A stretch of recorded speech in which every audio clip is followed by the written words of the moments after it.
पुणे महानगर परिवहन महामंडळ कंट्रोलर कम चेकर श्रीयुत परमेश्वर सर्जेराव डोके साहेब यांच्याकडनं NTV न्यूजच्या 22व्या वर्धापन दिनानिमित्त हार्दिक शुभेच्छा.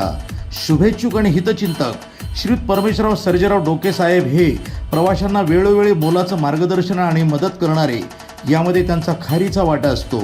म्हणूनच त्यांना विविध क्षेत्रामध्ये विविध गुणवंत कामगार म्हणून पारितोषिकही मिळाली आहेत.